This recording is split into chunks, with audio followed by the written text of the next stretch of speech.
Fare pak kohë pas çlirimit të vendit, në palcën e dimrit, siç thuhet zakonisht, në 6 janar të vitit 1945, lindi Jorgo Sofoklit Telo.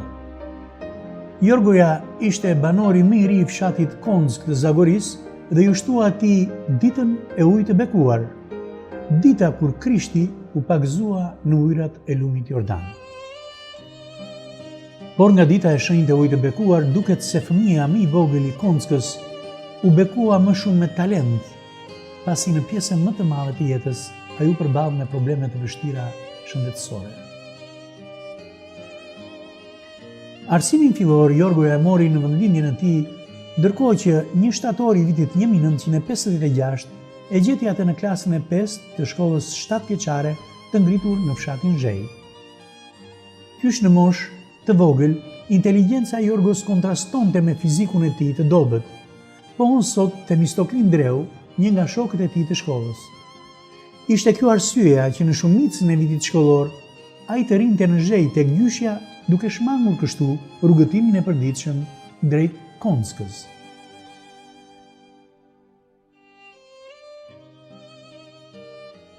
Por sa herë merrte malli, ai sigurisht e bënte rrugën në këmbë së bashku me shokët e tij, dhe gjatë këtij rrugëtimi propozonte madje të ndalonin her pas here e t'ia merrnin një këngë. Dhe fëmijët këndonin duke imituar më të rriturit. Ky është kontakti i parë me këngën, pasion i cili do ta ndite Jorgon deri në fund të jetës së tij. Vendi i preferuar i këngës ishte bregu i Ponaje, aty ku Ljara dukej në pëllëm të dorës. Shkollën 7 vjeçare Jorgoja nuk e përfundoi në Zhej, por në Sheper, së bashku me fëmijët e tjerë të fshatit Konsk.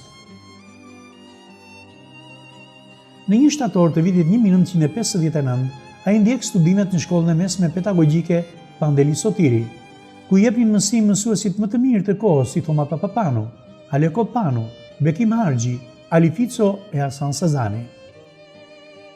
I shquar në sjelljen dhe moralin e kohës dhe i pajisur me një edukat pune sistematike, ai merr titullin mësues në vitin 1963. Karakteristikat e kësaj moshe, që sigurisht e shoqëruan dhe në jetë, ishin humori, alegria dhe shakat. Vitet e paruara të shkollimit në shkollën e mesme Pandeli Sotiri janë shoqëruar dhe me sakrificën e udhëtimit mbi 8 orë në drejtim të vendlindjes në fundjava apo ditë festash, në verë apo në dimër. Pas mbarimit të shkollës pedagogjike, Jorgoja filloi studimet në Institutin Pedagogjik Aleksandër Xhuvani në Tiranë. Me një pasion dhe përkushtim të veçantë ndaj profesionit, ai punoi në shkolla 8 vjeçare dhe të mesme të rrethit. Në 1 shtator të vitit 1969, u qel për herë të parë shkolla 8 vjeçare e Oshtevës dhe Jorgo Telo u bë drejtuesi i parë i saj. Punonte 16 orë në ditë për sistemimin e godinës së shkollës, duke mos u ankuar për asgjë. Sigurimi bazës materiale, ngritja e grupeve artistike dhe puna me rinin ishin pjesë të aktivitetit të tij përveç mësimdhënies. Më pas Jorgo Telo punoi edhe në shkollën e Sheperit, shkollën e mesme të Nivanit dhe si drejtues i shkollës së Arindit. Përgjegjësinë e kësaj detyre e përjetoi me shpirt, përderisa nisej nga Konska në orët e para të natës çdo fillim jave, dhe kur mbrinte në Rind, e gjente fshatin ende në gjumë. E gjithë kjo për të qenë vetë kur hapej dera e shkollës për javën e re të mësimit. I qetë, i dashur dhe i përkushtuar, Jorgo punonte siç pohon tek libri Fiksimet e moshës së paqme, nën moton që i kishte lënë babai. Kur je në fshat të huaj, si të bjerë cyla luaj. Dhe kur je në fshatin tënd, ka të tjerë njerëz me mend. Aftësitë e tij organizative dhe përkushtimi ndaj folklorit bën që ai të ngarkohet me detyrën e përgjegjësit të kulturës së krajinës së Zagorisë. Detyrë kjo që e bëri Jorgon një nga njohësit më të mirë të zakoneve, traditave, këngëve dhe vallëve të zonës. Por njëkohësisht e bën të studiojë dhe u lumtoi në trashëgiminë gojore të zonës e madje të krijojë këngë të spikatura. Sipas mikut të tij Themistokli Ndreu, shkolla e mesme bujqësore e Nivanit u kthye edhe në një shkollë të mesme artistike, ku me grupet artistike të krijuara eksperimentoheshin të gjitha meloditë e trashëguara të këngëve dhe vallëve të Zagorisë. Udhëtimet e kësaj periudhe kanë qenë të zakonta dhe ai në kërkim të më së mirës në përfaqësimin e folklorit të zonës, rrente nga ndërani në zhej e nga sheperi në Dishnicë. Kjo është periudha kur Jorgo Telo ishte edhe këngëtar i këngëve polifonike, edhe drejtues grupi, edhe autor teksti, edhe studiues. Festivalet e dy dekadave 1968-1988 dhe sukseset e arritura nga grupet përfaqësuese të zagorisë, përveç gjithë të tjerash, kanë brenda kontributin e çmuar të folkloristit Jorgo Telo. Për një periudhë të gjatë kohe që nis pas viteve 90, Jorgo jetoi e punoi në kushtet e invaliditetit. Fjalë e rëndë kjo për atë njeri i cili e shfrytëzoi si rrallë kush këtë kohë, duke na dhuruar krime të mrekullueshme në moton zëmër e shpirt duan respektin, zëmrës mos ja ndalim ritmin, shpirtit mos ja prishim qefin. Përmes krijimtarisë, ai dhimbjen fizike e ktheu në forcë, dhe sado prozaike të duket kjo, Jorgoja imponoi vetes një vullnet dhe kuraj të pashoqe që së bashku me talentin e tij të spikatur dhe përbojën e çmuar jetësore, na dhuruan një kolan librash për të gjitha moshat. Jorgo Telo iku një ditë gushti. Muaj që shumica zgjedhin për të pushuar, pushoi së rauri zemrën e familjarit shëmbullor, mësuesit të dashur, folkloristit të apasionuar dhe shkrimtarit të spikatur Jorgo Telo. Ai duket sikur e ka parandjerë që lamtumira e tij do të ishte në muaj ngusht. Në vëllimin Fladitje Zagoritje në poezin Pse u gusht, lexojmë: Çtu feks këtë herë o gusht, në trup e shpirt më hodhe dhimbje, se kam parë veten më ngusht, as mbas prerjesh, kockash, indesh. Kur doja t'i gëzohesha shtëpis në rimë këmbje zbukurim, për ndjeva dhimbje në gjokse shpin, më shkuan ditët në angështim.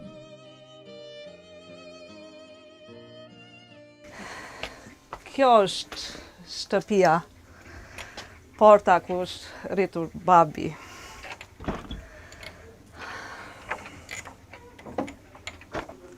Shtëpia mëm, shtëpia trung, si thonë, ku janë rritur brez pas brezi. Në këtë shtëpi janë rritur brez pas brezi.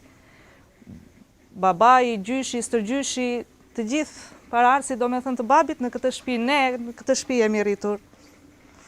Na kujtohet gjithë shka, kemi qenë të vegjël fëmijë me babin. Po thuaj se të gjitha kujtimet këtu janë. Çdo gjë që mund të shikojmë, ëndra që shikojmë këtu i shikojmë në këtë shtëpi. Babi këtë shtëpi e kishte me merak. Kjo është shtëpia që babi gjatë gjithë kohës dhe kur ishim në Gjirokasë, këtu mendonte të vinte, këtu mendonte të investonte, këtu mendonte të bënte gjithçka në këtë shtëpi. Gjëja më veçantë që ishte në këtë dhomë, do me thënë, ishte sepse të dyja faqet e murit ishin të bllokuara me bibliotekë, me libra. Do me thënë, komplet kjo faqe e murit. Dhe gjysma e kësaj faqe e murit të tërë këtu ishte komplet që lart deri poshtë e bllokuar me libra, me bibliotekë. Dhe ne me kalimin e kohës nuk i thoshim më tek oda, po i thoshim lart e biblioteka. Kjo ishte oda jon. E vetmja gjë që babi kënaqej ishte këtu mirte librat, fletoret, kompjuterin, gjithçka e mirte këtu dhe vazhdonte punën këtu, ishte frymëzimi i babit. Kjo ishte që babi mbushej dhe frymëzoi dhe shkruante. Babi në fund të tetorit ka ikur këtej, shkuam në Gjirokastër, pas vitit 3 pastaj ja ndodhi që ju shfaq përsëri sëmundja dhe më nuk arriti të vinte këtu. Ajo është që na ka ngelur breng për babin që nuk arriti dot t'i shikonte, ta shijonte atë gjë që e kishe me aq dëshirë, e kishe me aq pasion, nuk arriti dot që të vinte, t'i shikonte shtëpitë që po rregulloheshin dhe po përfundonin.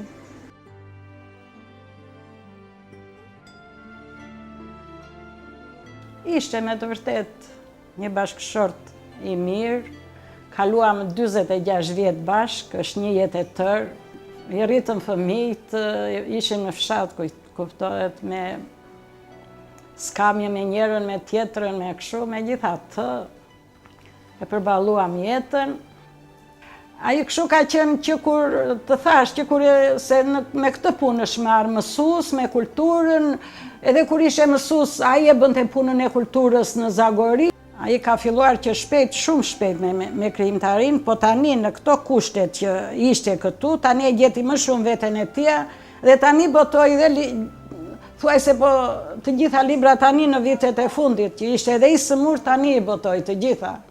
Në libra ka bërë plot poezi për mua, më thosh edhe vetë kështu gjithmonë, që sa kam shkruajtur unë për ty, nuk besoj ndonjë burr që të ketë shkruajtur për gruan kaq shumë. E këto gjëndëra fisnike, gruas time në çdo përvjetor martese, të shoh pareshtur, të kem në sy, sy e buzëqeshur, shërim gjej tek ty. Te thinjat e tua, te zëmra fisnike, gjej çdo gjë të çmuar, ka përcim ndër vite, ikën goxha vite, ikën fluturim, tani gjyshe osa për gjërim. Ishte 6 gusht, ishte ditë e diel, të mora me krusht, me zditën me diell. Te sytë e fëmijëve shoh vështrimin tënd, jemi midis tyre për halle kuvend. Kur të shoh pranë meje, ndjehen shkretëtire, gjaku në përdeje më ngjan si impir. Të kam edhe grua, të kam edhe mike, më je gjendur mua në çastet kritike. Do quaj të mbarë. Në jetën e çmuar, të shkoj unë më parë në botën e amshuar. Fiks 12 vjeçare na privoi fati, asgjës na ka ndarë, shpresa lart na mbajti.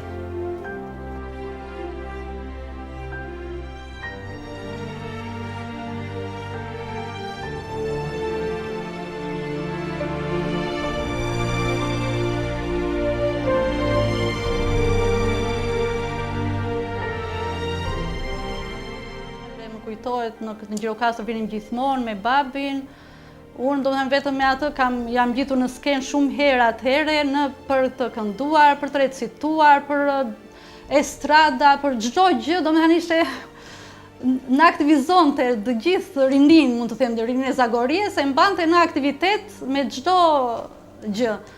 Plus këngëve polifonike, edhe këngë të muzikës lehti, ka pasur pasion me atë fisharmonikën e tij që kishte, domethënë më kujtohet biles kur kemi qenë në shkollë të mesme, kam bërë ansamblin e shkollës mesme, sepse atëherë ishte që bëhej një ansambël, edhe ky blite gjithë nxënësit që mirënin, domethënë u pëlqente muzika, edhe na bënte këngë që i këndonim në ansambël, i bënte vetë edhe melodinë, edhe tekstet, edhe me fisharmonik që përgatiteshim për ta vajtë në Gjirokastër. Kemi ardhur në Gjirokastër me festivale të ndryshme. Babi ka pasur kitar në shtëpi, ka pasur me mandolinë. Plus fisharmonikën që e kishte, domethënë në të tinj, kështu në për ato. Donte të më mësonte mua kitarën, më mësonte ca i bija pak, domethënë disa kështu pjesë të vogla. Edhe mandolinë donte neve fëmijëve të na i fuste në gjak këto të muzikës, të artit. Organizonte estradat në çdo fshat. Çdo fshat bënte estradën e tij. Edhe dilnte, hipnin shfaqje në fshatra të tjera. Këta sipas atyre domethënë hipte një gjallëri komplet krahinës, mund të them vetëm me atë fisharmonikën e tij. Ndjem shumë domethënë krenare për baban tim, sepse ka lënë një emër, na ka lënë një emër shumë të mirë.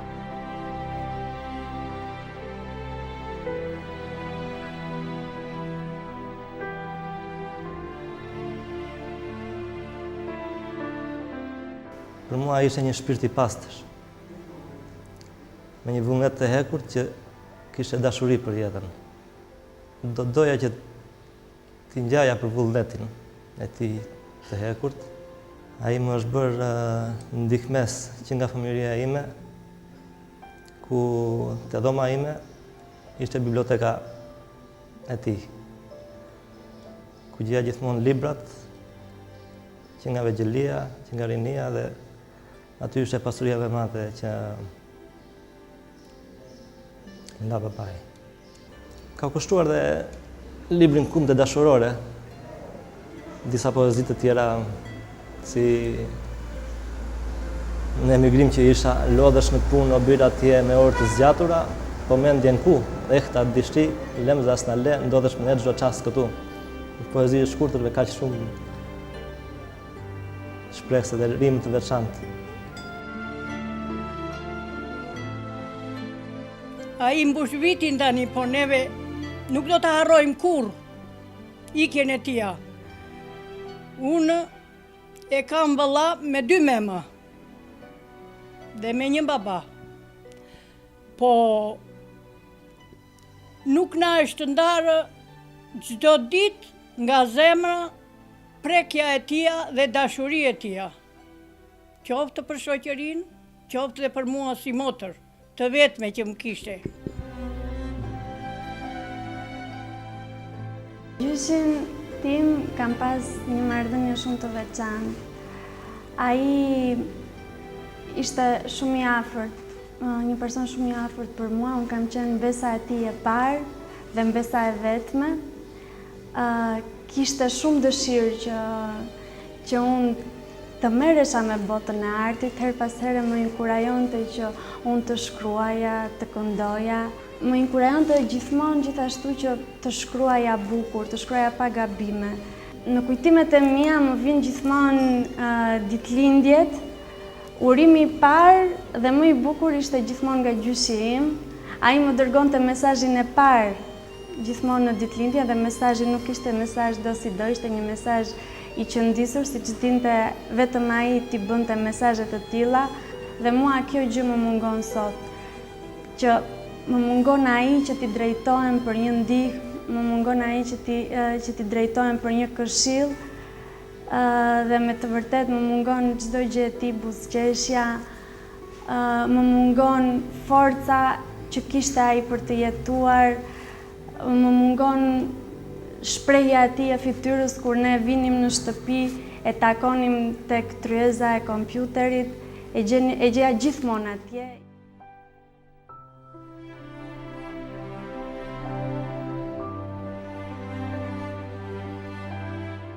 Një vit që po bën babi tani dhe që më mungon shumë. Në 6 janar bushi 68 vjeç. Ishte një muaj para se babi të shkonte që të bëjnë të operimin e pest. Kam ardhur këtu, rinte i ulur të karrikjat e kompjuterit atje. Dhe ato fjalë që ja kam thënë këtu, të vetmet fjalë ka qenë që ja kam thënë dhe te karrikja që ja thosha shpesh, nuk se ja thosha atë ditë, vetmja gjë që ndjem krenare, ndjem sepse jam vajza jote, i thosha gjithmonë. Babi tim të dashur me rastin e 68 vjetorit të lindjes, me dëshirën e pareshur për të lexuar në vazhdimësi, duke sfiduar moshën, sëmundjen dhe ndonjë ngacmues të vogël të brendshëm ose të jashtëm, triumfator mbi gjithçka. Jam krenare që jam vajza jote, me dashuri vajza jote e mira.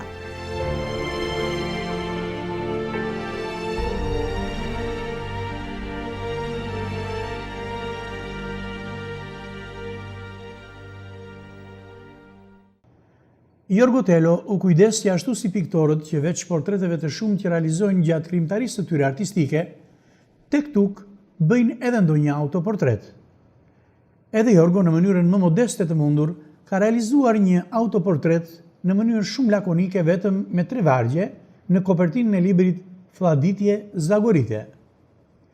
Në doni të më njihni, po çfaqem, edhe pse në pamje dukemi qetë, nga mendime të thella për flakem. Por si e njohën Jorgo Tello në disa nga bashkëpunëtorët e tij, duke ju përgjigjur kësaj pyetje, në fakt kemi realizuar edhe portretin e autorit.